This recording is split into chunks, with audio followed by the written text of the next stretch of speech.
Īsi stāsti ar analoģijām strādā vislabāk. Pirmais piemērs ir zivtiņa akvārijā.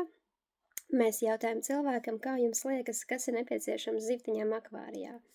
Ūdens, skābeklis, ēdiens, un turklāt ūdenim jābūt tīram, un akvārijām jābūt drošībā. Tas pats notiek ar mūsu šūnām.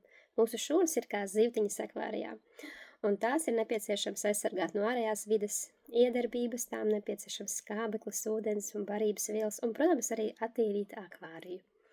Otrs piemērs ir par vāzi. Tātad, ja mēs ziedu vāzi nemazgājam un liekam tajā ziedus, ziedi kļūs duļķaini, tie kāti būs glumi un duļķaini. Tāpēc pirms mēs liekam kaut ko jaunu iekšā savā vāzē, mūsu vāzi nepieciešams attīrīt. Tas pats ir ar mūsu organismu. Un trešais piemērs ir putekļainas netīras istabas sakārtošana.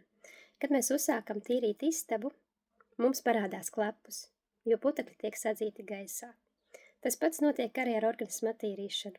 Ja mēs attīram savu organismu, mums var parādīties klepus, iesnas, galvas sāpes, dūma sajūta galvā, varbūt kādi izsitumi, kā nu kuro reizi mūsu organisms izvēlas attīrīties, un tas ir labi.